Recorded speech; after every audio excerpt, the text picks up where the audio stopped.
નમસ્કાર વિદ્યાર્થી મિત્રો, કેમ છો? મજામાં ને? All right, okay. ચાલો આગળ વધીશું ને પાછા નવા ટોપિકમાં. તો આજે તમે ભણવાના છો એ ચેપ્ટરનું અઘરો શબ્દ બોલું કે ન બોલું? અઘરો તો નથી, પણ એ પ્રશ્ન પેપરમાં પૂછાય છે જ, એટલે તમારા હાથે એનો જવાબ લખાવવાનો જ છે. તૈયારી કરવી પડે, બરાબર? એમાં એવું છે કે બે ત્રણ વસ્તુ ભેગી થાય છે. યાદ કરાવી દઉં. ચાલો, 11મા ધોરણમાં જે તમારી પાસે કાર્બો કેટાયન હતો ને, અને કાર્બો એનાયન હતું, એની ચર્ચા, એનો ઉપયોગ તમારી પાસે આવવાનો છે. અને આપણે જે ચેપ્ટર પૂરું કર્યું રાસાયણિક ગતિકી, કેમિકલ કાઇનેટિક, એમાં પ્રક્રિયાનો જે ક્રમ હતો, પ્રથમ ક્રમની પ્રક્રિયા અને દ્વિતીય ક્રમની પ્રક્રિયા, તો એ વસ્તુ પણ તમારી પાસે અત્યારે ઉલ્લેખ થાય છે, બરાબર? અને પ્રક્રિયા તો ખરી જ તમારી. ઓકે, એટલે આજનો જે ટોપિક છે એ બહુ જ અગત્યનો છે. સમજવા માટે પ્રયત્ન કરો. પેપરમાં લખવાનું હોય છે આમાંથી ફરજિયાત. ચાલો સીધા પ્રશ્ન તરફ જ તમે આવી જાઓ. તો સૌથી પહેલું મેં એવું લખાણ આપેલું છે કે ભાઈ હેલો આલ્કેન જે સંયોજન છે એ તમને ત્રણ પ્રકારની પ્રક્રિયા આપે. એમાં પહેલી જે પ્રક્રિયા છે કેન્દ્રાનુરાગી વિસ્થાપન પ્રક્રિયા. આ તમારી પાસે પહેલો પ્રકાર છે જે તમે આજે શીખવાના છો. હેલો આલ્કેન સંયોજનો તમને ત્રણ પ્રકારની પ્રક્રિયા આપશે. એમાં સૌથી પહેલું કેન્દ્રાનુરાગી, એટલે કેન્દ્ર તરફ જવાનો અનુરાગી, કેન્દ્રાનુરાગી વિસ્થાપન પ્રક્રિયા છે.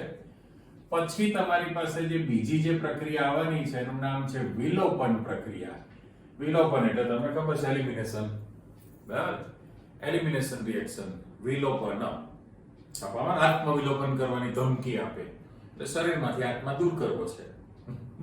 વિલોપન એટલે એલિમિનેશન કીધું તમે. અને ત્રીજો જે પ્રકાર છે એ તમારી પાસે મેટલ સાથેની પ્રક્રિયા છે, ધાતુ સાથેની પ્રક્રિયાઓ તમારી પાસે આવે. એટલે તમારે હેલો આલ્કેનમાં ત્રણ ટાઈપની પ્રક્રિયા શીખવાની છે. એમાંની આજે આપણે જે શીખવા માંગીએ છીએ કેન્દ્રાનુરાગી વિસ્થાપનની પ્રક્રિયા. કરેક્ટ? ચાલો સીધા જ તમારા પ્રશ્નમાં જતા રહીએ. તો પહેલો એક ક્વેશ્ચન મૂકેલો છે, ઉપરનું જ લખાણ છે, એટલે મારે પ્રશ્ન તરીકે રિપીટ લખવાનું નથી, ખાલી રિપીટ કરવાનું છે બોલવા માટે. વાંચવા માંડો. તો હેલો આલ્કેન સંયોજનમાં થતી કેન્દ્રાનુરાગી વિસ્થાપનની પ્રક્રિયા સંક્ષિપ્તમાં સમજાવો. રેડી? આ તમારી પાસે ક્વેશ્ચન પહેલા નંબરનો આપણે સ્ટાર્ટ કર્યો. હેલો આલ્કેન સંયોજનોમાં થતી કેન્દ્રાનુરાગી વિસ્થાપનની પ્રક્રિયા સંક્ષિપ્તમાં સમજાવો. બરાબર? ટૂંકમાં સમજાવો એવી વિગત છે. હવે કેન્દ્રાનુરાગી અને વિસ્થાપન છે, એટલે ઇંગ્લિશમાં ન્યુક્લિયોફિલિક સબસ્ટિટ્યુશન રિએક્શન કહેવાય. ન્યુક્લિયોફિલિક સબસ્ટિટ્યુશન સબસ્ટિટ્યુશન રિએક્શન કહેવાય. એટલે વિસ્થાપનને આપણે સબસ્ટિટ્યુશન કહીએ છીએ, અને કેન્દ્રાનુરાગી વિસ્થાપન પ્રક્રિયા શબ્દ આવી ગયો ઇંગ્લિશ. એટલે એને એકચ્યુઅલી જે પ્રક્રિયા છે એને જો શોર્ટ ફોર્મમાં જો તમારે લખવું હોય કેન્દ્રાનુરાગી વિસ્થાપનની પ્રક્રિયા, બરાબર, તો એને આપણે SN પ્રક્રિયા પણ કહી શકાય. બરાબર? એટલે જો લખવાની સ્ટાઇલ છે S મોટો હોય સાઈઝમાં, કેપિટલ લેટર છે પણ એના કરતા સાઈઝ નાની રાખવાની છે, એટલે ન્યુક્લિયોફિલિક સબસ્ટિટ્યુશન રિએક્શન થયું. આ ખાલી SN પ્રક્રિયા થઈ. પણ પછી તમારી પાસે બે પ્રકાર પડી જવાના છે કે જેની અંદર જો અહીંયા લખાણ આપણે આપેલું છે કે SN1 પ્રક્રિયા, SN1, બરાબર, અને અહીંયા જે લખો છો એ SN2 પ્રકારની પ્રક્રિયા, એટલે સબસ્ટિટ્યુશન રિએક્શન થઈ કહેવાય. ન્યુક્લિયોફિલિક સબસ્ટિટ્યુશન રિએક્શન, SN પ્રક્રિયા. એના બે પાર્ટ તમે ભણવા માંગો છો. તો સૌથી પહેલું કે ભાઈ કેન્દ્રાનુરાગી પ્રક્રિયક કોને કહેવાય? તો એક શબ્દ આપણે અહીંયા મૂકી દઈએ, કેન્દ્રાનુરાગી પ્રક્રિયક. ઓકે, હવે એને ઇંગ્લિશમાં ન્યુક્લિયોફિલિક શબ્દ તમે મૂકેલો છે. એ હંમેશા ઋણ આયન હોય, એની પાસે દાન કરવા માટે ઇલેક્ટ્રોન યુગ્મ વધારાના હોય, એટલે એક્સેસ વધારાના છે. ધનિક શબ્દ વાપરે ને, ધનિક ઇલેક્ટ્રોન યુગ્મ એટલે વધુ ઇલેક્ટ્રોન છે. તો આ જે તમે સિમ્બોલ વાપરેલો છે કેન્દ્રાનુરાગી પ્રક્રિયક, ઓકે, ન્યુક્લિયોફિલિક પ્રક્રિયક કહેલો છે. હવે એ મોટા ભાગે કોણ હોય તો કે ઋણ આયનો છે. માની લો કે હું OH- લખું તો એની પાસે ઇલેક્ટ્રોન યુગ્મ છે. Cl- લખું તો એની પાસે દાન કરવા માટે ઇલેક્ટ્રોન યુગ્મ છે. Cn- લખું તો આની પાસે પણ દાન કરવા માટે ઇલેક્ટ્રોન યુગ્મ છે. બરાબર. CO3 લખું તો એમાં પણ દાન કરવા માટે ઇલેક્ટ્રોન યુગ્મ છે. ટૂંકું ને ટચ અહીંયા તમને એવું કહેવામાં આવે છે કે ભાઈ કેન્દ્રાનુરાગી જે પ્રક્રિયક છે એ મોટા ભાગે તમારી પાસે કોણ છે? ઋણ આયનો છે. એટલા માટે કે એ લોકો પાસે દાન કરવા માટે ઇલેક્ટ્રોન યુગ્મ હોય છે. હવે ઇલેક્ટ્રોન યુગ્મનું દાન કરશે એટલે આ બધા જ લુઈસ બેઝ તરીકે વર્તે કે નહીં? આપણું 11મા ધોરણની ડેફિનેશન તમને ખબર જ છે કે ભાઈ પ્રક્રિયા દરમિયાન જે ઇલેક્ટ્રોન યુગ્મનું દાન કરે એ લુઈસ બેઝ કહેવાય, અને જે ઇલેક્ટ્રોન યુગ્મનો સ્વીકાર કરે લુઈસ એસિડ છે. એટલે પહેલા તો નક્કી કરી લો કે ભાઈ કેન્દ્રાનુરાગી પ્રક્રિયક પ્રક્રિયા લખ્યું છે ને, એટલે કેન્દ્રાનુરાગી પ્રક્રિયક ન્યુક્લિયોફિલિક રિએક્ટન્ટ કહેવાય, એટલે પ્રક્રિયક છે. તો ન્યુક્લિયોફિલિક નો સિમ્બોલ છે એ હંમેશા ઋણ આયન હોય, દાન કરવા માટે ઇલેક્ટ્રોન યુગ્મ છે. તો કોઈ પણ ઋણ આયન તમે લઈ શકો, કરેક્ટ? ઓકે. હવે જનરલ જે વિસ્થાપનની પ્રક્રિયા છે એ કેવી હોય? તો તમારી પાસે આ બધું લખાણ અહીંયા સ્ટાર્ટ થતું જશે, સીધું જ આપણે એક ઉદાહરણ આપી દેવું છે. ઉદાહરણની અંદર તમે આ આલ્કાઇલ હેલાઇડ અથવા હેલો આલ્કેન જે બોલીએ છે એ મૂકી શકો. આપણે જનરલ સમીકરણ મૂકવું છે કે હું RX મૂકું, બરાબર? તો અત્યારે આ હેલો આલ્કેન શબ્દ તમે મૂકેલો છે, ઓકે, અને આ ન્યુક્લિયોફિલિક આયન છે એની પાસે ઇલેક્ટ્રોન યુગ્મની પેર છે, એટલે આને કેન્દ્ર નુરાગી તો કેન્દ્ર અનુરાગી પ્રક્રિયક પણ તમે કહેવાના છો, અને આમની વચ્ચે પ્રક્રિયા થશે.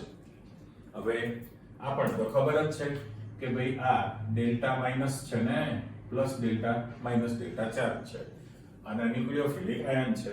તો એની વચ્ચેનો બંધ તૂટે, આ બંધ તૂટશે અને હેલાઇડ આયન છૂટો પડી જાય અને એની જગ્યાએ પેલો ન્યુક્લિયોફિલિક જોડાઈ જશે.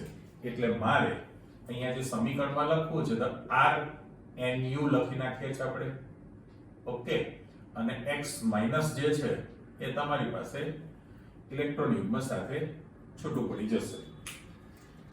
તો આના નામમાં દેખાય એટલા માટે હું શું કરું છું, અહીંયા આગળ ન્યુક્લિયોફિલિક પાસે ઇલેક્ટ્રોન યુગ્મનું દાન કરવા માટે ઇલેક્ટ્રોનની પેર છે, લોન પેર.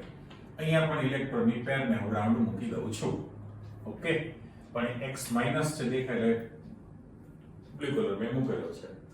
તો અહીંયા જે બનેલું છે આ વિસ્થાપિત નિપજ થઈ કહેવાય ને, વિસ્થાપિત નિપજ છે, અને આને તમે હેલાઇડ આયન શબ્દ વાપરવાના છો કે જે હેલોજન તત્વ છે એ ત્યાંથી મુક્ત થવાના હોય. એટલે ખરેખર જે તમારી પાસે પ્રક્રિયા બની છે એ પ્રક્રિયાને આ જનરલ સમીકરણને હું બ્લોક કરી દઉં. જોતા જાઓ, અહીંથી ઘણું બધું આપણે સાથે લખાણ આપેલું છે, એટલે તમે મિક્સ ન કરતા. ભાઈ આ તમારો ન્યુક્લિયોફિલિક આયન તો હતો જ, અને આ તમારી રિએક્શન છે. હવે આ પ્રક્રિયા માનો એટલી સહેલી નથી હોતી. એનું કારણ એટલા માટે કે અહીંયા આગળ R'(X) જે છે એ બંધ ધ્રુવીય પ્રકૃતિ ધરાવે છે, ઓકે. પણ પરિસ્થિતિ કેવી થવાની છે તો કે વિસ્થાપનની ઘટના તો થઈ જ ગઈ છે. રીઝન, હવે સમીકરણમાં આપણે એવું કહેવું છે, માની લો કે હું હવે સમજૂતીમાં એક અલગ પ્રકારનું સમીકરણ લખું છું. આ છૂટું પાડીને લખી ભાઈ આ બે કાર્બન છે, પહેલા કાર્બન પાસે 3 હાઇડ્રોજન, બીજા કાર્બન સાથે 2 હાઇડ્રોજન, અને આની સાથે Cl છે. તો મારે એને શોર્ટ ફોર્મમાં ઇથાઇલ ક્લોરાઇડ લખવું પડશે, અથવા ક્લોરોઇથેન છે. હવે તમે આની NaOH સાથે પ્રક્રિયા કરશો, પણ પહેલા તો એ નક્કી કરી લો કે ભાઈ આ ડેલ્ટા માઇનસ અને ડેલ્ટા પ્લસ બંધ ધ્રુવીય પ્રકૃતિ ધરાવે છે. જો તમે આની NaOH સાથે KOH સાથે પ્રક્રિયા કરો તો પરિસ્થિતિ કેવી થવાની છે કે તમારી પાસે જે OH- છે આ લુઈસ બેઝ પ્રકારનો પ્રક્રિયક થયો, કેન્દ્રાનુરાગી પ્રક્રિયક છે. વિચારજો તો આ જે OH- છે બરાબર, એથી ચાલતો આવે અને ક્લોરીન પાસે આવીને એમ કે ક્લોરીન ઊભો થઈ જાય, મારે ત્યાં બેસવું છે, ક્લોરીન જગ્યા ખાલી કર, મારે બેસવું છે. તો આને સ્થાન ખાલી કરી આપે ના, કારણ કે આના પર ઋણ વીજભાર છે, આના પર પણ ઋણ વીજભાર છે, એટલે અંતિમ વચ્ચે WWF થાય, બીજાને કોણીઓ મારે, અપાકર્ષણ થવાનું છે, રાઈટ? પણ એવું ન થાય. OH- છે હોશિયાર છે, આ Cl- સાથે માથાકૂટમાં ઉતરે જ નહીં. એ રસ્તામાંથી ચાલતો જાય, ક્લોરીન આથું છે, હેલો હાય કેમ છે, મજામાં, બહુ દિવસે દર્શન આપે એવું કરીને સીધો જ ક્યાં પહોંચી જશે ખબર છે? આ ધન વિદ્યુત ભારિત કાર્બન સુધી પહોંચી જાય. પતી ગયું ને? પછી તો વિરુદ્ધ પ્રકારનો વીજભાર છે, આમની નજર આમના તરફ, આમની નજર આમના તરફ, બંને વચ્ચે સ્નેહ ભાવ વધશે, બંને વચ્ચે આકર્ષણ બળ લાગવાનું, વિરુદ્ધ વીજભાર. એટલે પછી શું થાય? આપણે સ્ટોરી કરીએ છીએ કે કાર્બન ભૂલી જાય કે આપણી સાથે હેલોજન જોડાયેલું છે. ઓકે, અહીંયા આગળ ક્લોરીન ગમે એટલી એને સૂચના નોટિસ આપે પણ કાર્બન ઉપર અસર થતી નથી. છેલ્લે શું કરે? નસીબ અપના અપના તૂટલા ફૂટલા, આપણું સ્લોગન નસીબ અપના અપના તૂટલા ફૂટલા, એમ કરીને આ બંધ તૂટી જાય, નીકળી જશે Cl અને જગ્યા પડી ત્યાં OH- ગોઠવાઈ ગયું. એટલે વિસ્થાપનની પ્રક્રિયા થઈ ને એક્ચ્યુઅલી શું થયું? કેન્દ્ર તરફ જવાનો અનુરાગ, એટલે એને કેન્દ્ર અનુરાગી કહેવાય, ન્યુક્લિયોફિલિક. અને પછી તો Cl નું વિસ્થાપન કરે જ છે, તો અહીંથી તમારી પાસે Cl નીકળી ગયો. એટલે ખરેખર આ પ્રક્રિયા આપણે તો જે સમીકરણ મૂકીએ છીએ કે ફટાફટ જો X દૂર ગયો, જે ન્યુક્લિયોફિલિક આયન છે પ્રક્રિયા કે એ ગોઠવાઈ ગયો છે. આ પ્રક્રિયાર્થી કહેવાય હેલો આલ્કેન, અને પેલું કેન્દ્રાનુરાગી પ્રક્રિયક છે, વિસ્થાપન કરે અને તમારી પાસે વિસ્થાપિત નિપજ બને. પણ વાસ્તવમાં શું ઘટના બની? તો આપણે વાત કરીએ પ્રમાણે કે ભાઈ હેલો આલ્કેનમાં C' ધ્રુવીય પ્રકૃતિ ધરાવે છે. હવે જ્યારે તમે એની વિસ્થાપનની પ્રક્રિયા કરો ત્યારે માધ્યમમાં રહેલો લુઈસ બેઝ પ્રકારનો પ્રક્રિયક, જેવા કે આવો કોઈ પણ હોય, એ ધન વિદ્યુત ભારિત કાર્બન પ્રત્યે આકર્ષાય છે, બરાબર, અને કાર્બન સાથે જોડાયેલા હેલોજનનું વિસ્થાપન કરે, હેલોજન પરમાણુ, અને ત્યાં આગળ જઈને ગોઠવાઈ જશે. તો આ થઈ કેન્દ્રાનુરાગી વિસ્થાપનની પ્રક્રિયાની સમજ. એટલે એને ન્યુક્લિયોફિલિક સબસ્ટિટ્યુશન રિએક્શન તમે કહી દીધું, કરેક્ટ? પછી સાથે સાથે એના જે તમે પ્રકાર શીખવાના છો કે ભાઈ SN1 ને SN2 પ્રક્રિયા વિશેની જાણકારી તમારે મેળવવાની છે. પણ અહીંયા આગળ આપણે એક ચોખવટ કરી દઈએ. જો અહીંયા સ્પેસ છે એટલે આ તમારો અલગ ક્વેશ્ચન તરીકે બની શકે છે. પ્રશ્ન એમ કે છે ઉભય ગુણધર્મી અથવા તો ઉભયધર્મી આયન કોને કહેવાય? ઉભયધર્મીની અંદર પ્રશ્ન જે છે ઘણા બધા હોઈ શકે. તમારે બે ઉદાહરણ પાઠ્યપુસ્તકમાં આપેલા છે તો તમે આપી શકો. દાખલા તરીકે આ જે Cn- તમે સૌથી પહેલું મૂકેલું છે. ઓકે, Cn- જે ઋણ આયન છે, હવે એમાં દાન કરવા માટે કાર્બન પાસે પણ ઇલેક્ટ્રોનની પેર છે, બરાબર, અને નાઇટ્રોજન પાસે પણ ઇલેક્ટ્રોન યુગ્મની પેર તો છે જ. ઉભયધર્મી આયન, ઉભયધર્મી કેન્દ્રાનુરાગી આયન એટલા માટે કહેવાય કે જો અત્યારે આ આલ્કાઇલ સમૂહ સાથે કાર્બન ઇલેક્ટ્રોન યુગ્મનું દાન કરી દે તો તમારી પાસે જે નિપજ બનશે RC ટ્રિપલ બોન્ડ N બને, જેને તમે આલ્કાઇલ સાયનાઇડ અથવા આલ્કાઇલ નાઇટ્રાઇલ બોલવાના છો. પણ જો એના બદલે આ નાઇટ્રોજન ઇલેક્ટ્રોન યુગ્મનું દાન કરશે નાઇટ્રોજન, તો પરિસ્થિતિ કેવી થશે? RN ટ્રિપલ બોન્ડ C બની જાય. તો તમારી પાસે આઇસોસાયનાઇડ બનવાનું છે. પણ આપણને ખબર છે કે અહીંયા આગળ નાઇટ્રોજન ઉપર પ્લસ ચાર્જ, C ઉપર માઇનસ ચાર્જ આવે. આ તમારી પાસે પહેલું સેમ્પલ આવી ગયું, બરાબર. એટલે સાયનાઇડ જે છે Cn- એ ઉભયદંતી એટલે ઉભયધર્મી પણ કહેવાય અને ઉભયધર્મી કેન્દ્રાનુરાગી પ્રક્રિયક કહેવાય. રીઝન તમે સમજી લીધું કે ભાઈ Cn- જે છે એમાં કાર્બન પણ ઇલેક્ટ્રોન યુગ્મનું દાન કરી શકે છે, નાઇટ્રોજન પણ કરી શકે. જો આલ્કાઇલ સમૂહને કાર્બન ઇલેક્ટ્રોન યુગ્મનું દાન કરે તો RC ટ્રિપલ બોન્ડ N બને, આલ્કાઇલ નાઇટ્રાઇલ, આલ્કાઇલ સાયનાઇડ બને. સાયનાઇડ સમજો. પણ એથી ઉલટું છે કે જો નાઇટ્રોજન દાન કરે અને આલ્કાઇલ સમૂહ સાથે જોડાવાનો આલ્કાઇલના કાર્બન સાથે તો RN ટ્રિપલ બોન્ડ C બન્યું કહેવાય ને. બરાબર. એવું હજુ તમારી પાસે બીજું ઉદાહરણ પણ છે જ. બીજું કયું છે તો નાઇટ્રાઇટ માટે. હવે નાઇટ્રાઇટ માટે બરાબર NO2 છે એટલે NO2. હવે એની અંદર જો આ રીતનું બનાવી દઈએ, એકચ્યુઅલી તો આપણે શું લખીએ છીએ NO2 એટલે નાઇટ્રાઇટ આયન બન્યો, NO2 માઈનસ કહીએ છીએ. ઓકે, એના માટે શક્યતા બે. પાછી જો આપણે મૂકી દઈએ છીએ બંનેમાં કે જો તમારી પાસે ONO લખીએ બરાબર, તો હવે નિયમ પ્રમાણે બધ પ્રમાણે જો તમે ગોઠવણી કરવા જાઓ તો ટ્રિપલ બોન્ડ થવાનું છે ને, નાઇટ્રોજનની 3 સંયોજકતા છે. પણ આપણે બંધની ચર્ચા નથી કરતા, માત્ર એટલું જ કહીએ છીએ કે જો તમારી પાસે આ ઓક્સિજનનો પરમાણુ ઇલેક્ટ્રોન યુગ્મનું દાન કરે બરાબર, તો નાઇટ્રાઇટ આલ્કાઇલ નાઇટ્રાઇટ સંયોજન બને, RONO બને.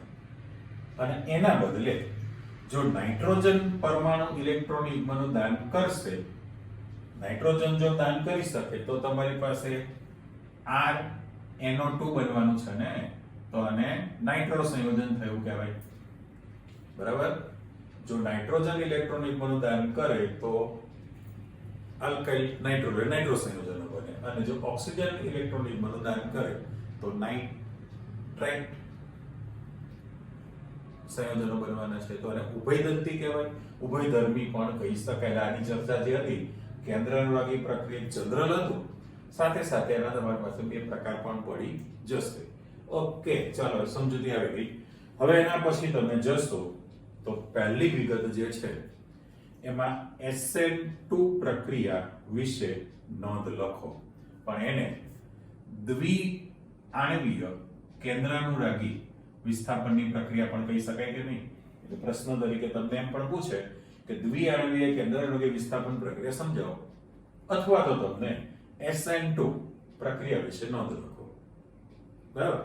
એ જ રીતે અહીંયા પ્રશ્નમાં તમે જોઈ લો કે તમારી પાસે અહીંયા SN1 પ્રક્રિયા વિગતવાર સમજાવો, અથવા તો તમે એને એક આણવીય કેન્દ્રાનુરાગી પ્રક્રિયા સમજાવો એવો પ્રશ્ન છે. એક આણવીય છે અને પેલું દ્વિઆણવીય. તો તમારી પાસે ક્લિયર થઈ ગયું કે જો એક આણવીય પ્રક્રિયા હોય SN1, તો SN1 જે છે એ પ્રથમ ક્રમની પ્રક્રિયા તમારે ગણવી પડે. કરેક્ટ. હવે જો પ્રથમ ક્રમની પ્રક્રિયા લેતા હો તો એમાં એક જ પ્રક્રિયકની સાંદ્રતાને ધ્યાનમાં લેવાનું છે. બરાબર. એટલે પ્રથમ ક્રમની પ્રક્રિયા થઈ SN1. અને SN2 તમે લખો તો એમાં બંને ઘટકોની સાંદ્રતાને ધ્યાનમાં રાખવી પડે. એટલે જે પ્રક્રિયાર્થી છે એની સાંદ્રતા પણ ધ્યાનમાં લેવાની છે, અને આ જે કેન્દ્રાનુરાગી પ્રક્રિયક છે એની સાંદ્રતાને પણ ધ્યાનમાં લેવી પડે. એટલે SN2 છે એ તમારી પાસે દ્વિતીય ક્રમની પ્રક્રિયા બની જશે. ઓકે, એટલે પહેલા તો બંને વચ્ચેનો તમે ડિફરન્સ જોઈ લીધો. બે સ્વતંત્ર પ્રશ્ન છે પૂછવા માટે. તો SN2 પ્રક્રિયા વિશે તમે નોંધ લખો. આપણો ક્વેશ્ચન દ્વિતીય ક્રમની પ્રક્રિયા રાસાયણિક ગતિકી પ્રમાણે, એમાં બંને પ્રક્રિયકનો વેગ તમે પ્રક્રિયા વેગના સૂત્રમાં બંને ઘટકોની સાંદ્રતાને ધ્યાનમાં રાખવાના છો. તમારી પાસે જે ઉદાહરણ આપેલું છે એ ઉદાહરણમાં જવું છે. દાખલા તરીકે CH3Cl લખેલું છે. ઓકે, તો ક્લોરોમિથેન છે આપણી પાસે સભ્ય, ક્લોરોમિથેન છે, અને તમારે એની જે પ્રક્રિયા કરવાની છે OH- સાથે પ્રક્રિયા કરવાના છો. તો વિસ્થાપનની જે પ્રક્રિયા કરશો આ જેટલું જ, ખાલી તમે નામ મૂકો છો. ક્લોરોમિથેન છે, મિથાઇલ ક્લોરાઇડ છે. ઓકે, તો વિસ્થાપનની પ્રક્રિયા કરશો એટલે તમારી પાસે નિપજ તરીકે તો CH3OH મિથેનોલ નિપજ તરીકે બની જાય અને Cl માઇનસ ક્લોરાઇડ આયન તમારી પાસે છૂટો પડી ગયો. તો અત્યારે આ જે સમીકરણ તમે મૂકેલું છે એમાં બંને ઘટકની સાંદ્રતાને ધ્યાનમાં રાખવી છે. ઓકે, તો દ્વિતીય ક્રમની પ્રક્રિયા હોય તો આપણે જનરલ સૂત્ર લખવું હોય એની આગળ સામસામી, તો મારે પ્રક્રિયા વેગ બરાબર લખવું હોય, પ્રક્રિયા વેગ બરાબર, તો એ અત્યારે હું જનરલ લખું છું એટલે Rx હેલો આલ્કેન સંયોજન છે એની સાંદ્રતાને પણ ધ્યાનમાં રાખવાની છે અને કેન્દ્રાનુરાગી જે પ્રક્રિયક છે ન્યુક્લિયોફિલિક આયન એની સાંદ્રતાને પણ ધ્યાનમાં રાખવાની છે. બંનેની સાંદ્રતાના ગુણાકારના સમપ્રમાણમાં છે. એટલા માટે એ તમે બે અણુ પ્રક્રિયામાં ભાગ લે છે એટલે દ્વિઆણવીય પ્રક્રિયા પણ થઈ કહેવાય. બીજું દ્વિતીય ક્રમની સેકન્ડ ઓર્ડર રિએક્શન થઈ કહેવાય. જો તમે દ્વિતીય ક્રમની પ્રક્રિયા લેતા હો તો બંને ઘટકોની સાંદ્રતાને ધ્યાનમાં રાખવું પડે છે અને સહેજ આપણે અલગ આપેલું હતું એમને. રેડી? હવે આ માનો એટલું સહેલું નથી.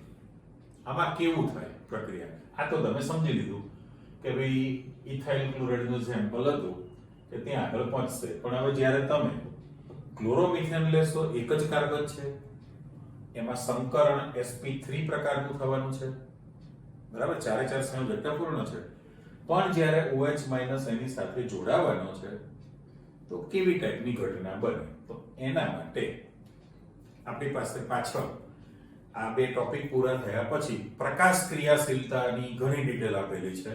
પ્રકાશ ક્રિયાશીલતા એની બધી ચર્ચા આવવાની છે, પણ અત્યારે ખાલી શોર્ટ ફોર્મમાં મારે એટલું જ કહેવું પડે કે ભાઈ કોઈ પણ સંયોજન છે, કોઈ પણ સંયોજનોનું સૂત્ર તમે એની સામે મિરર મૂકી દો, મિરર ઇમેજ, તો પ્રતિબિંબ તમારી પાસે એના કરતા ઉલટું બનવાનું હોય.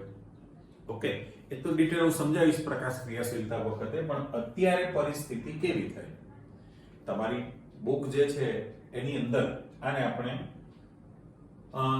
છૂટું અણુ તરીકે વિચારવું છે. તો પહેલામાં પહેલું કે ભાઈ એમાં તો શું છે, દડા તરીકે મૂકેલું છે કે ભાઈ આ CH3Cl છે તો કાર્બન સાથે 3 હાઇડ્રોજન સમાન સાઈઝના, ક્લોરીન એના કરતા મોટું છે.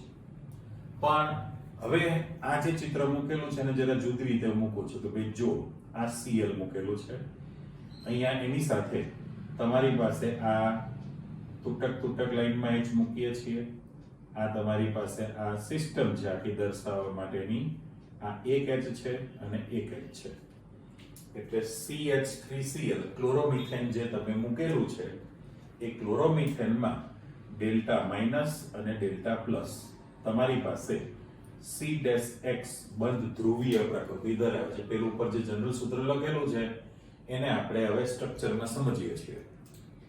તો ક્લોરોમિથેન છે, કાર્બનમાં sp3 પ્રકારનું સંકરણ થયેલું છે. હવે જ્યારે તમે એની સાથે આ OH- જોડવાના છો, મીન્સ કે આની જ્યારે તમે OH- પ્રક્રિયક સાથે પ્રક્રિયા કરશો, આ ઇલેક્ટ્રોનની પેર પણ આપણે મૂકી દીધી, તો ઉપર જે ચર્ચા કરી હતી એ પ્રમાણે OH- આ રીતે જોડાઈ શકે નહીં, કેન્દ્ર સુધી પહોંચવાનો છે, પણ OH- જ્યારે અહીંયા આગળ એટેક કરે, આ પ્રક્રિયાર્થી કહેવાય. પેલું કેન્દ્રાનુરાગી પ્રક્રિયક છે. જ્યારે કેન્દ્રાનુરાગી પ્રક્રિયક પ્રક્રિયાર્થી પર એટેક હુમલો કરે તો એ હુમલો જે દિશામાં Cl હેલોજન પરમાણુ છે એનીથી વિરુદ્ધ દિશામાં એ હુમલો કરી શકે. એટલે તમારી પાસે મધ્યસ્થી જે નિપજ બનવાની છે, નિપજ ન કહેવાય પણ એ જે છે એના માટે મારે શબ્દ વાપરો છે સંક્રાંતિ અવસ્થા, બરાબર? ટ્રાન્ઝિશન સ્ટેટ કહેવાય ઇંગ્લિશમાં, ટ્રાન્ઝિશન સ્ટેટ. સંક્રાંતિ અવસ્થામાં એવું થાય કે તમારી પાસે બ્લેક પેનથી મૂકું છું કે કાર્બન છે, એ કાર્બન સાથે ઓલરેડી તમારી પાસે આ 3 હાઇડ્રોજનના પરમાણુ તમે મૂકેલા છે. ઓકે, આ રીતે આ 3H એના ઓરિજિનલ. હવે પરિસ્થિતિ કેવી થવાની છે કે ભાઈ Cl જે છે, Cl એને પણ બ્લેક જ આપણે મૂકી દઈએ. તો આ તમારી પાસે Cl છે, Cl માટે તૂટક લાઈન મૂકી છે Cl, અને એની વિરુદ્ધ દિશામાંથી તમારી પાસે OH માઈનસ જોડવો છે એટલે HO લખું છું, એ અહીંયા આગળ જોડાશે. હજી તો બંધ બનાવવાની શક્યતા થઈ અને આને હું ચોરસ બોક્સ કરી દઉં છું ચેક કરવા. ચલો એરો થોડો બહાર લઈ લઈએ આપણે, એટલે રિએક્શન તમારી. હવે અત્યારે પહેલા નક્કી કરો કે ભાઈ ઓરિજિનલ જે ક્લોરોમિથેન સંયોજન છે એમાં કાર્બનની ચારેય સંયોજકતા પેક છે, એટલે એમાં સંકરણ કયા પ્રકારનું થયું છે? sp3 પ્રકારનું સંકરણ થયું. sp3 પ્રકારનું સંકરણ હતું. ઓકે, પણ જ્યારે આ કેન્દ્રાનુરાગી પ્રક્રિયા એના પર હુમલો કરે તો એક તો ફાઇનલ છે કે એની વિરુદ્ધ દિશામાંથી હુમલો કરવાનો છે.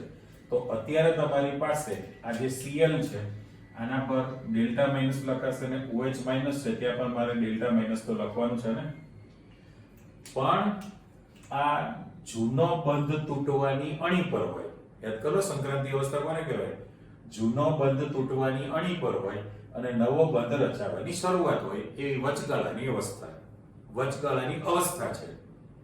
આ કોઈ સ્ટેડી બંધારણ તો છે જ નહીં, કારણ કે સંક્રાંતિ અવસ્થા જે બની છે એ પહેલામાં પહેલું મારે અહીંયા લખવું જ પડે, અનસ્ટેબલ અસ્થાયી સ્થિતિ છે.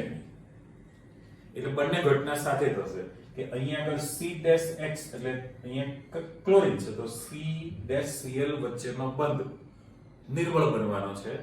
એની સાપેક્ષમાં આ બંધ તૂટવાની તૈયારી પર છે અને પેલો OH એની સાથે જોડાવાનો છે, તો OH બંધ રચાવાની શક્યતા. બંને ઘટના સાથે થાય, પણ પરિસ્થિતિ કેવી થઈ કે અત્યારે પેન્ટાવેલેન્ટ થયું કહેવાય. 5 ઘટકો થયા ને. ઓરિજિનલ 3 હાઇડ્રોજનમાં તો કોઈ ફેરબદલી આપણે કરી જ નથી, બરાબર. આ Cl હતો જ અને OH જોડાય, તો આ બે બંધ છે જ નહીં એવું તમારે સ્વીકારવું પડે કે બંધ તૂટવાનો છે, નવો બંધ રચાવાનો છે. તો ઓફિશિયલી તો 3 જ તમારી પાસે પાક્કા બંધ થયા કહેવાય ને. જો 3 બંધ થાય તો એમાં જે સંકરણ છે એ sp2 પ્રકારનું થયું કહેવાય. સંકરણ જે છે sp2 પ્રકારનું જ થયેલું ગણાય. એટલે એક્ચ્યુઅલી ઓરિજિનલ sp3 હતું, પણ સંક્રાંતિ અવસ્થા જે અસ્થાયી તમારી પાસે ઉત્પન્ન થાય મધ્યસ્થી, એ વખતે sp2 પ્રકારનું સંકરણ એમાં થયું ગણાય. પણ જૂનો બંધ તૂટશે, નવો બંધ રચાયેલો રહેવાનો છે. અને ફાઇનલ જ્યારે તમે આમાંથી નિપજ બનાવશો, જો નીચે આપણે એરો કરી નાખીએ તો હવે છે એમને મત જોઈ લો, આ H છે, આ કાર્બન છે, બરાબર. અહીંયા આગળ Cl જે હતો એના કરતા વિરુદ્ધ દિશામાં તમારી પાસે OH જોડાઈ જવાનો છે. આ પણ H છે, આ પણ H છે. એટલે માની લો કે મારે પેલા પ્રમાણે મૂકવું હોય ચિત્ર પ્રમાણે, તો અમારે ઘાટી લાઈન મૂકેલી છે. અહીંયા આગળ આ તૂટક લાઈનમાં H આપી દો તો CH3 અહીં પણ H છે જ આપણી પાસે, CH3OH બની ગયો અને વત્તા Cl માઈનસ તમારી પાસે છૂટું પડે છે. એટલે Cl માઈનસ ઇલેક્ટ્રોન યુગ્મની પેર સાથે છૂટું પડી ગયું. પણ જોવાની વસ્તુ એ છે કે તમારી પાસે ઉપલું જે સમીકરણ મૂકેલું છે બ્લેક પેનમાં, એ તો તમે ખાલી વિસ્થાપન કરો, ક્લોરીન નીકળી ગયો, OH જોડાઈ ગયો, મિથેનોલ બને. પણ અવકાશીય ગોઠવણી કેવી છે એ બ્લેક સમીકરણમાં ખબર ના પડે. ત્યારે આમાં તમારી પાસે પરફેક્ટ થયું કહેવાય ડિઝાઇન કે ઓરિજિનલ જે સભ્ય છે એમાં કાર્બનની જે દિશામાં ક્લોરીન હતો એના કરતા વિરુદ્ધ દિશામાં OH જોડાય છે. એને ઇન્વર્ઝન કહેવાય, વ્યુત્ક્રમણ ગુજરાતી શબ્દ મૂકેલો છે, એટલે રિવર્સ પ્રોસેસ થઈ કહેવાય. આમાં છે એના કરતા વિરુદ્ધ દિશામાં જોડાણ થતું હોય છે. ફાઇનલ. પણ આ તો તમારી જે ઘટના છે એની પ્રોસેસ પ્રક્રિયા આવતી ગઈ તમારી પાસે, પણ એનો આધાર કઈ બાબત પર હોય છે? તો હવે ન્યુક્લિયોફિલિક આયન જે છે તો તમે ઋણ આયન ઇલેક્ટ્રોન યુગ્મ ધનિક છે અને પેલાની ઇલેક્ટ્રોન યુગ્મની જરૂર છે એટલે સ્વીકારે. એ બધી ચર્ચા તો આપણી જૂની પુરાણી થઈ ગઈ કહેવાય. પણ આ પ્રક્રિયા થવા માટે અવકાશીય અવરોધ જવાબદાર છે. હવે અવકાશીય અવરોધ કોને કહેવાય? તો એની આપણે સમજૂતી અહીંયા મૂકવી છે કે દાખલા તરીકે તમારી પાસે મિથાઇલ ક્લોરાઇડ હોત તો આ કાર્બન, આ હાઇડ્રોજન, આપણે એક બાજુ ખાલી બેક સાઈડ છે એટલે એને પાછળ મૂકીએ છીએ અને આ Cl છે. તો આને મારે નામ લખવું હોય તો મિથાઇલ ક્લોરાઇડ તૈયાર થયું કહેવાય ને. મિથાઇલ ક્લોરાઇડ છે ઓરિજિનલ સભ્ય. હવે એમાં સમચતુષ્ફલકીય રચના છે, કાર્બન વચ્ચે છે, આ તમારી પાસે 3 હાઇડ્રોજન છે અને ક્લોરીન છે. હવે તમારે એને આ રીતે ગોઠવવાનું છે, એટલે જોનાર વ્યક્તિની સામેની બાજુ અને પેલું દૂરના ભાગે એ પ્રકાશીય સમઘટકતા વખતે આપણે વિચારવાના છીએ. પણ હવે આ જે મિથાઇલ ક્લોરાઇડ છે, મિથાઇલ ક્લોરાઇડ, ક્લોરોમિથાઇલ, એટલે એને આપણે RX તરીકે એક જ આલ્કાઇલ સમૂહ થયો કહેવાય ને. જો મારે લખવું હોય તો આ RX આલ્કાઇલ સમૂહ તમે કરેલો છો, તેને મારે પ્રાથમિક આલ્કાઇલ હેલાઇડ બનેલું કહેવાય કે નહીં, RX છે. પણ હવે આપણે શું કરીએ છીએ તો કે દ્વિતીયક કરવો છે. જો તમારે દ્વિતીયક કરવું હોય તો એના માટે એક હાઇડ્રોજનનું આપણે વિસ્થાપન કરી નાખીએ. એટલે જો IH હું કાઢી નાખું અને એના બદલે એની સાથે આ CH3 મેં ગોઠવણી કરી છે, ઓકે, જે મેં કલર બદલ્યો છે બ્લુ કલર, અને એના પછી જો તમે અહીંયા મૂકશો તો આ CH3, પછી તમારી પાસે CH2 અને Cl તો છે જ. તો આ CH3 CH2 Cl એટલે એને સાદા નામ લખીએ આપણે, ઇથાઇલ ક્લોરાઇડ કહેવાશે કે નહીં, ઇથાઇલ ક્લોરાઇડ. પાઠ્યપુસ્તકમાં એની આકૃતિ મૂકેલી જ છે, પણ ઇથાઇલ ક્લોરાઇડ જે છે એમાં એ કેવું બન્યું કહેવાય, દ્વિતીયક છે. દ્વિતીયક એટલા માટે મારે દાખલા તરીકે અહીંયા આપવું હોય તો R લખાય, CH2 લખાય અને X લખાશે ને, તો આ 2 દ્વિતીયક હેલાઇડ સંયોજન થયું કહેવાય. એટલા માટે કે હેલોજન તત્વ જે કાર્બન સાથે જોડાયેલો છે એ કાર્બન બીજા એક કાર્બન સાથે છે, એટલે જોઈ લો ઉપલું સભ્ય, બરાબર. તો આ દ્વિતીયક થયું. અને હવે જો તમે તૃતીયક પાછું કરો એટલે પરિસ્થિતિ કેવી થવાની છે કે ન્યુક્લિયોફિલિક જો અહીં પાછા આવો કે તમારી પાસે જે આ મિથાઇલ ક્લોરાઇડ હતું ઓરિજિનલ, એના ઉપર OH માઈનસ ને આવવાનું છે, એ છે એના કરતા વિરુદ્ધ દિશામાંથી એટેક કરવાનો છે ને, એ વિરુદ્ધ દિશામાંથી એટેક એને કરવાનો છે જો, તો અવકાશીય અવરોધ કહેવાય. આ ત્રણે હાઇડ્રોજન છે જેનું કદ નાનું છે એટલે એને અવકાશીય અવરોધ ઓછો નડે, તો એમાં સરળતાથી વિસ્થાપન થશે. પણ એના બદલે જ્યારે તમે દ્વિતીયક લેશો 2 તો અત્યારે આ ટાઈપની ઘટના બની કહેવાય, બરાબર. અને દ્વિતીયક અને તૃતીયકમાં પાછું તમારે જવું છે તો અને ગ્રીન પેનથી આપણે મૂકી દઈએ. દાખલા તરીકે ગ્રીન ઉપર છે એટલે આપણે રેડ મૂકીએ. ચલો, અત્યારે આ જે મૂકેલું છે આ એ અવકાશી અવરોધ વધ્યો કહેવાય કે નહીં. અને ધારો કે મારે તૃતીયક કરવું છે, હવે 3 કરવું હોય તો 3 જ્યારે તમે કરશો તો પાછી ઘટનામાં આપણે એ જ કલર બ્લુમાં મૂકી દઈએ છીએ. તો પહેલામાં પહેલું કે ભાઈ H, C, H અને H, તો આ તમારી પાસે CH3 થઈ ગયું. ફરી પાછું એનું તમે કાર્બન સાથે કનેક્શન, આ ક્લોરીન, અહીંયા એનો ઓરિજિનલ એક H છે, એક H, ઓકે. અને ફરી પાછું તમે અહીંયા આગળ આ બંધમાં 3 નવા H મૂકવાના છો. રેડી? જો આ કાર્બનને સેલ હું લાઇનિંગ આપું છું તો પરિસ્થિતિ કેવી થઈ કહેવાય કે આમાં જે ઓરિજિનલ હતો આ એક અણુ હતો અને તમારી પાસે પાછો બીજો અણુ અહીંયા જોડાય છે, તો અવકાશીય અવરોધ એનો કેવો થયો કહેવાય, વધ્યો કહેવાય. તો હેલોજન જે કાર્બન સાથે જોડાણું છે એનું કનેક્શન બીજા 2 કાર્બન સાથે છે કે નહીં, તો તમારું દ્વિતીયક હતું કે પ્રાથમિક હતું, બોલો. આ તો તમે સાદું મિથાઇલ ક્લોરાઇડ લખેલું છે, હવે એમાં તો તમારે 10 લખવાની જરૂર જ નથી, કારણ કે એક જ ખાવા પીવા કાર્બન આપેલો છે. એમ તો તમારું મિથાઇલ ક્લોરાઇડ ખાલી RX હતું. નવું ચિત્ર દોરીને પછી તમે ક્લિયર કરો. હવે પરિસ્થિતિ કેવી થઈ અહીંયા આગળ તો કે હેલોજન તત્વ જે કાર્બન સાથે જોડ્યો છે એ બીજા એક કાર્બન સાથે જોડાય, તો આ તમારું સભ્ય બન્યું કહેવાય પ્રાથમિક હેલાઇડ થયો કહેવાય. અને પેલી બાજુ તમે જોઈ શકો છો કે હેલોજન તત્વ જે કાર્બન સાથે જોડ્યું છે એનું કનેક્શન બીજા 2 કાર્બન સાથે છે. જો C થોડો આપણે મોટો મૂકી દઈએ તો આ જે બનશે એ તમારું કયું બન્યું કહેવાય, દ્વિતીયક છે. તો એને સાંકેતિક ભાષામાં લખવું હોય તો પહેલા તો સૂત્ર તરીકે CH3 CH નીચે Cl અને CH3 થયું કહેવાય, બંને બાજુ છે. તો આને મારે 2 ક્લોરોપ્રોપેન લખી શકાય ને. ચલો પહેલા તો એનું નામ આપી દો આનું નામ પડશે 2 ક્લોરોપ્રોપેન છે. ઓકે, અને એનું જે સ્ટ્રક્ચર બન્યું એ બીજા 2 કાર્બન સાથે જોડાય. એટલે મારે આવું લખવું પડશે ને, R પછી આ CH લખવું અહીંયા આગળ, અહીંયા R ડેશ કરી દઉં અને મારે નીચે X લખવો પડે. તો આ જે સભ્ય બન્યું છે 2 બન્યું કહેવાય. ફરી પાછું બનાવો એને, તો કે હેલોજન તત્વ જે કાર્બન સાથે જોડેલો છે, જો એ બીજા 2 કાર્બન સાથે જોડાયેલો છે, એટલે એ તમારી પાસે દ્વિતીયક થયું કહેવાય.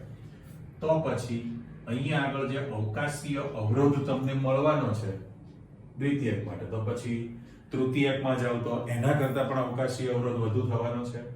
એટલે સભ્ય તૃતીયક માટે ધારો કે મારે બનાવવું હોય તો માત્ર જે આ H છે એની જગ્યાએ મારે 3 મૂકી દેવાના થાય ને. જો અહીંથી લખું છું આ 1 2 3, ફરી પાછું કાર્બન સાથે આ 3H અને આ કાર્બન સાથે પણ 3H આપણે આપી દીધા, બરાબર. અને હવે તો સીધું જ કાર્બન 1 2 અને 3 આની સાથે Cl છે. રેડી? તો જે મેં 2 રાઉન્ડ મૂકેલા છે મિથાઇલના, એ રીતે 3 રાઉન્ડ થયા ને. આ જો આ એક, આ તમારી પાસે બીજો છે તૂટક લાઈન મેં આપી, અને આ પાછો ઘાટી લાઈન ત્રીજી આપી દીધી છે. તો એનું જે બન્યું છે એને માત્ર હું પેનથી લખી નાખું છું કે આ જે સભ્ય બન્યું છે 30 છે. પણ નામ પાડશો તો કેવું બનશે? સૂત્ર શું બન્યું? CH3 C ઉપર CH3 નીચે Cl અને સાઈડમાં પાછું CH3. તો તૃતીયક છે. C પહેલા 2 chloro 2 methyl propane, 2 chloro 2 methyl propane છે. તો આ જે પ્રક્રિયા બની એમાં અવકાશીય અવરોધ જો વધુ હોય તો SN2 પ્રક્રિયા થવાનો જે તમારી પાસે ક્રમ છે એ કેવો થવાનો છે? ધીમો થાય. એટલે વધુ જે સરળતા મારે લખવી હોય તો મિથાઇલ ક્લોરાઇડમાં સરળતાથી થશે. એટલે આ તમારી ગણિતની નિશાની જોઈ લો. આ જે મેં મૂકેલી છે એ ગણિતની નિશાની કરી છે. જો ગાંઠ કરીને 2-3 વખતે ખોટી દીધો, બરાબર? નથી મજા આવતી, કેન્સલ કરો. ચાલો, તો મિથાઇલ ક્લોરાઇડમાં સરળતાથી SN2 પ્રક્રિયા થવાની, એની સાપેક્ષમાં અહીંયા અવકાશી અવરોધ વધવાનો છે મિથાઇલ સમૂહ. તો ધીમો દર થયો. આમાં તમારી પાસે દ્વિતીયકમાં જશો તો તમારી પાસે પાછા 2 જોડાણા, અને તૃતીયકમાં જાઓ તો સૌથી ઓછું તૈયાર થાય. એટલે SN2 પ્રક્રિયા થવાની સરળતા ઉતરતા ક્રમમાં છે કે ભાઈ પ્રાથમિક કરતા દ્વિતીયકમાં ઓછી અને દ્વિતીયક કરતા તૃતીયકમાં સરળતા ઘટે છે. એટલે સરળતાથી આ બાજુ થાય. કમ્પ્લીટ? ઓકે, ચાલો, એ પ્રશ્ન ક્લિયર. આજે સાથે જ પૂરો કરવાનો છે આપણે. આખો ટોપિક છે લેક્ચરની અંદર. એટલે તમે જોઈ લો ભાઈ, કેન્દ્ર અનુરાગી વિસ્થાપન પ્રક્રિયાની તમારી પાસે આખી ચર્ચા આવી. એ ઓરિજિનલ એકડેકથી સ્ટાર્ટ કર્યું અને બંને પ્રકાર તમે ભણવાના છો. હવે SN1 છે એટલે પ્રથમ ક્રમની પ્રક્રિયા તમે કીધી છે. તો જો પ્રથમ ક્રમની પ્રક્રિયા તમે કહેતા હોય તો એના માટે કોપી કરો. પાછું પ્રક્રિયા વેગ લખવો હોય તો પ્રક્રિયા વેગ એ માત્ર Rx હેલાઇડ સંયોજનની સાંદ્રતાને ધ્યાનમાં રાખવાની છે. એમાં કેન્દ્રાનુરાગી પ્રક્રિયકની સાંદ્રતાને ધ્યાનમાં રાખતા નથી. તો આના ઘાતાંકમાં એકડો છે, તો આ તમારી પાસે પ્રથમ ક્રમની પ્રક્રિયા થઈ. જુઓ અહીંયા તમે શું લખેલું છે? તો કે પ્રક્રિયાર્થીની સાંદ્રતા અને કેન્દ્રાનુરાગી પ્રક્રિયકની સાંદ્રતા, બંનેની સાંદ્રતાને ગણતરીમાં ધ્યાનમાં લેવી પડે. ત્યારે આમાં SN1 માં માત્ર પ્રક્રિયાર્થીની જ સાંદ્રતા છે, કેન્દ્રાનુરાગી પ્રક્રિયકની સાંદ્રતાને ધ્યાનમાં નથી લેતા. તો એવું કેમ છે? તો એનો પાછો પ્રશ્ન આપણી પાસે આવતો ગયો. ચલો, સીધું જ તમારી પાસે સેમ્પલ છે. હવે એ સેમ્પલમાં જે તૃતીયક વાળું લખવું છે, એટલે મેં ત્યાં સૂત્ર નતું મૂકેલું. ચલો, હું છૂટું પાડું. CH3C ઉપર CH3 લખીએ છીએ આપણે, બરાબર. અને 2 ક્લોરો વાળું જે સભ્ય છે તૃતીયક માટે, એમાં વિસ્થાપનની ઘટના કરીને તમારે દૂર કરવું છે. એટલે એકચ્યુઅલી આને મારે આ CH3 ને અહીંયા Cl મૂકું છું, તો આપણે ક્લોરીનથી થાકી ગયા, આપણે બ્રોમિન મૂકી દઈએ. ઓકે, બ્રોમિન મૂકી શકાશે? તો આ જે સભ્ય બનેલું છે 1 2 3 4 કાર્બન છે, તો આને બ્યુટાઇલ બ્રોમાઇડ કહી શકાય કે નહીં? કહી શકાય, યસ. પણ એક શું થયું કહેવાય? આઇસોબ્યુટાઇલ બ્રોમાઇડ કહી શકાય. અથવા તો જે તમે બોલો છો કે 2 બ્રોમો, એના અણુસૂત્ર તરીકે જો મારે લખવું હોય તો અહીંયા પાર્ટ પાડેલું ભાઈ તબક્કો પહેલો જે પ્રક્રિયા થવાની છે મેં અધૂરું મૂક્યું છે ને સૂત્ર. પહેલા તબક્કામાં શું થવાનું છે કે તો કે CH3 થ્રાઇસ આ C અને Br છે, તો એને મારે હેલોજન જે કાર્બન સાથે જોડ્યો છે એનું બીજા 3 કાર્બન સાથેનું જોડાણ છે કે નહીં? તો એને તૃતીયક આઇસોબ્યુટાઇલ બ્રોમાઇડ કહેવાય. 30 છે, તૃતીયક આઇસોબ્યુટાઇલ બ્રોમાઇડ છે.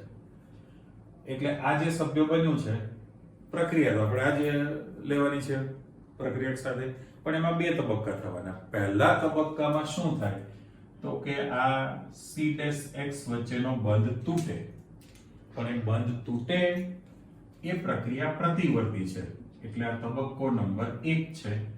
હવે પરિસ્થિતિ કેવી થઈ તો કે CH3 થ્રાઇસ અને C, અને પહેલા આને પૂરું કરી દો Br- ઇલેક્ટ્રોન યુગ્મ સાથે આપણે છૂટું પડ્યું. પણ કાર્બન જે છે કાર્બન એના પર ધન વીજભાર આવશે અને આને માઈનસ ને આપણે ઋણ કરી દઈએ છીએ. આને હવે ખાલી કેન્સલ કરી દીધું મેં, હતા એમને જ 2 ઇલેક્ટ્રોનની પેર મૂકી દીધી.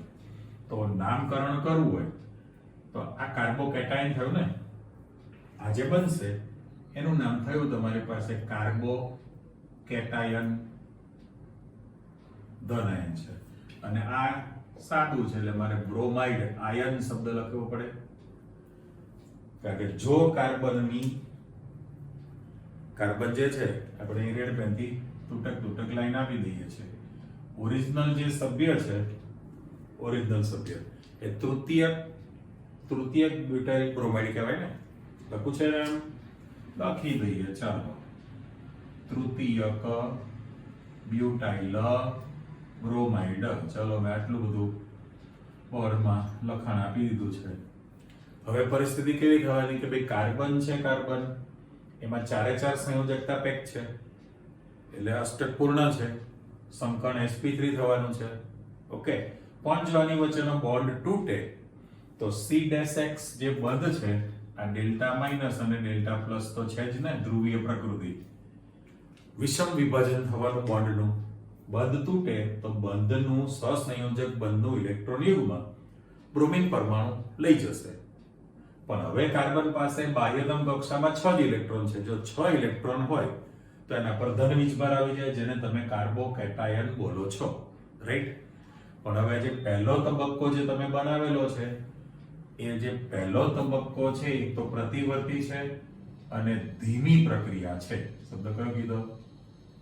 સ્લો, ધીમી પ્રક્રિયા છે. અને પછી જ્યારે તમે બીજો તબક્કો લખવાના છો, તબક્કો સ્ટેપ નંબર 2 એવું કહેવાય ને મારે, બીજા તબક્કામાં તમે શું કરવાના છો? જુઓ, ભૂલ ન કરતા, તમારો પહેલો તબક્કો છે આ તમારો બીજો તબક્કો.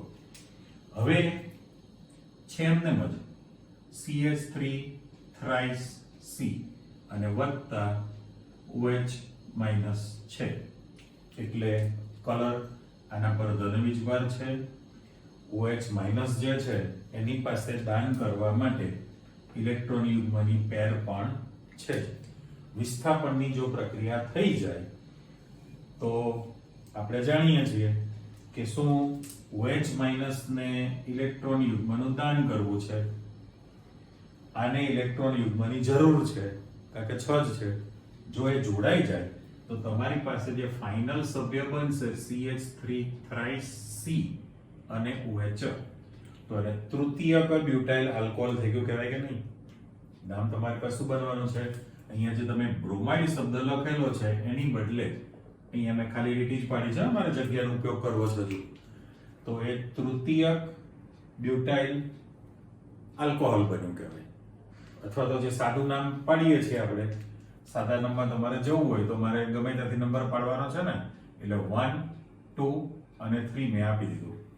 તો તમે 2 બ્રોમો 2 મિથાઇલ પ્રોપેન કહેવાના છો. IUPAC નામ બી પહેલા 2 બ્રોમો 2 મિથાઇલ પ્રોપેન, તૃતીય બ્યુટાઇલ બ્રોમાઇડ 30 છે. એટલે અહીંયા પણ તમારી પાસે નામ પાડશો તો 2 મિથાઇલ પ્રોપેન 2 બને ને, 2 મિથાઇલ પ્રોપેન 2 IUPAC નામ. પણ તૃતીય બ્યુટાઇલ આલ્કોહોલ તમે લખવાના છે, એટલે બ્રોમાઇડ ની જગ્યાએ તમે શું મૂકી દીધું છે? આલ્કોહોલ. પણ આ જે તબક્કો છે એ તમારો ઝડપી તબક્કો છે, ઝડપી પ્રક્રિયા. હવે જે પ્રક્રિયા વેગ જે છે એ પ્રક્રિયા વેગ હંમેશા ધીમા તબક્કાની સાપેક્ષમાં નક્કી કરવામાં આવે. પ્રક્રિયા વેગ ધીમા તબક્કામાં કેમ? તો કે સંકીર્ણ પ્રક્રિયા થઈ ને, એક જ તબક્કામાં પ્રક્રિયા થતી હોય તો આપણે રાસાયણિક ગતિકીમાં ભણી લીધું છે, પ્રાઇમરી કહેવાય, પ્રારંભિક કહેવાય, એલિમિનેટરી ઇંગ્લિશ શબ્દ. પણ 2 સ્ટેપમાં પ્રક્રિયા થતી હોય તે સંકીર્ણ પ્રક્રિયા, કોમ્પ્લેક્સ. એટલે તો એ પ્રક્રિયાનો પ્રક્રિયા વેગ ધીમી જે પ્રક્રિયા હોય એની સાપેક્ષમાં નક્કી થાય. તો પછી અત્યારે પ્રક્રિયા વેગ લખવો હોય તો મારે તો Rx જ લખવું પડે ને. એમાં તો ન્યુક્લિયોફિલિક આયન છે જ નહીં, એક જ ઘટકની સાંદ્રતાને ધ્યાનમાં રાખી કહેવાય, બીજો ઘટક નથી. એટલા માટે આ પ્રથમ ક્રમની પ્રક્રિયા કહેવાય. Okay, number 1. એટલે આ તમારી પ્રોસેસ પ્રમાણે ઉદાહરણ તો આવી ગયું છે. તો જેમ પહેલી જે પ્રક્રિયા હતી કઈ SN2 પ્રક્રિયા થવા માટેની જે સરળતા હતી એના માટે જવાબદાર કોણ હતું? અવકાશી અવરોધ. કે જેમ જેમ તમારી પાસે આલ્કાઇલ સમૂહ વધતો જાય, મોટા કદનો બનતો જશે અણુ, તેમાં અવકાશી અવરોધ વધવાનો છે, કારણ કે એને તો ઓપોઝિટ આજે Cl ની વિરુદ્ધ દિશામાંથી OH, Cl ની વિરુદ્ધ દિશામાંથી OH, Cl ની વિરુદ્ધ દિશામાંથી OH ને એન્ટર થવાનું છે. તો વચ્ચે કેટલી બધી માથાકૂટ ઊભી થાય, બરાબર? ટોળામાંથી પસાર થઈને અંદર દાખલ થવું છે, અઘરું પડે.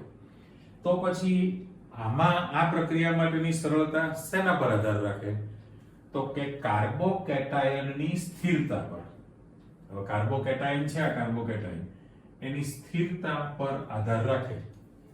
હવે સ્થિરતા માટે પાછું એ તો 11મા ધોરણનું તમારી પાસે આવી ગયેલું છે, કારણ કે આલ્કાઇલ સમૂહ એ પ્લસ R અસર દર્શાવે, પ્લસ I અસર દર્શાવવાનું છે. તો હવે એના માટે મારે એવું કેવું છે, જો માની લો કે આપણે મિથાઇલ પ્રબળતાનો ક્રમ પછી લખીએ છીએ કે જો તમે CH3+ લખો તો મિથાઇલ આયન થયો, કાર્બન ઉપર ધન વીજભાર છે. હવે એક હાઇડ્રોજનનું જો તમે વિસ્થાપન કરે રાખો, બરાબર, તો એક હાઇડ્રોજન નીકળી જશે અને એની જગ્યાએ તમારે આલ્કાઇલ સમૂહ દાખલ કરવો છે. તો આ જે મિથાઇલ છે, બરાબર, એને મારે બોન્ડ તરીકે દર્શાવવું હોય તો માત્ર 3 હાઇડ્રોજન છે અને કાર્બન ઉપર ધન વીજભાર છે. આ જે કાર્બન ઉપર ધન વીજભાર છે, કાર્બોકેટાયન. એટલે આના માટે 2 વસ્તુ ઓપ્શન, જે તમે મિથાઇલ સમૂહ મૂકેલો છે એ લખાય કાર્બન ઉપર ધન વીજભાર. હવે જ્યારે તમે પ્રાથમિક કરો તો એક હાઇડ્રોજનનું વિસ્થાપન કરશો.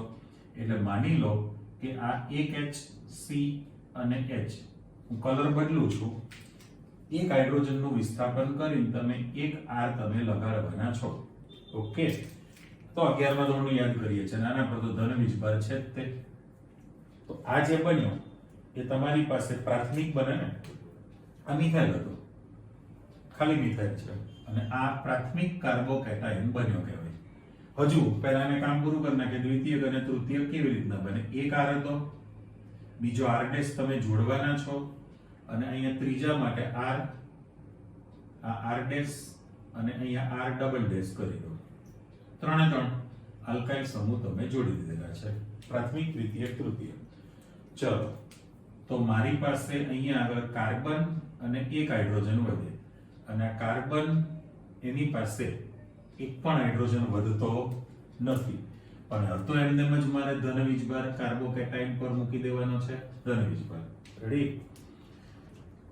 જુઓ ફરી પાછું, આ તમારી પાસે મિથાઇલ ઓરિજિનલ હતું, પણ જ્યારે વિસ્થાપન તમે કરતા જાઓ તો હવે મારે આના પર ચોરસ પેટી મૂકવી છે. તો પ્રાથમિક બન્યો, પ્રાથમિક કાર્બોકેટાયન છે, પણ આલ્કાઇલ સમૂહ મિથાઇલ ઇથાઇલ પ્રોપાઇલ R જે છે એ ઇલેક્ટ્રોન દાતા સમૂહ કહેવાય.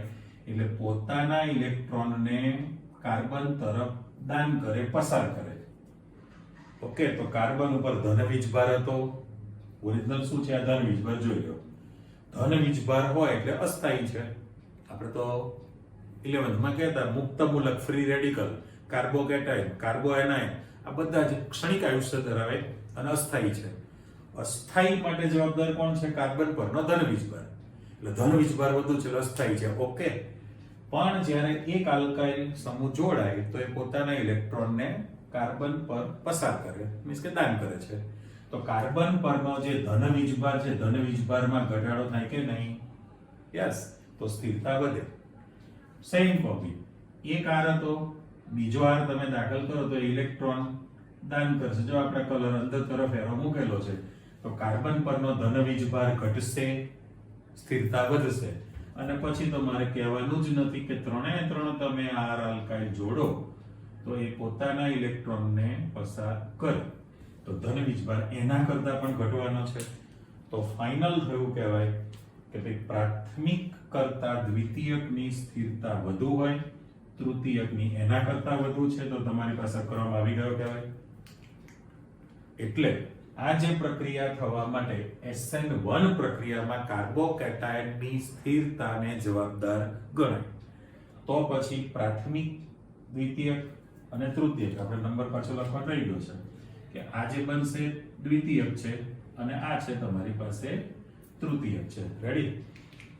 તો સ્થિરતા વધી જશે તો સરળતાનો ક્રમ આમાં ઝડપી થાય. SN આ જો ને ઉપલું જે છે એના કરતા બને, બટ નેચરલી જો તમારી પાસે ઉલટા સોલ્ટી નિશાની થઈ. અહીંયા શું થયું છે તો કે તૃતીયકમાં પ્રક્રિયાની સરળતા સૌથી ઓછી છે, લેસ ધેન. અહીંયા તૃતીય કાર્બોકેટાયનની ગ્રેટર ધેન છે, સૌથી વધુ સરળતા છે. એટલે MCQ માં ખાસ પૂછાય તો તમારે યાદ રાખવા માટે નીચે જો આપણે દોરી મૂકી દીધું છે, માત્ર ને માત્ર મારે અહીંયા આગળ બ્લોક કરવાનું છે કે ભાઈ SN2 પ્રક્રિયા થવાની સરળતા. તો આપણો એરો આ બાજુ મૂકેલો છે, તીર, બે સામસામી તીર છે. SN2 એટલે આપણો પહેલો પ્રશ્ન છે.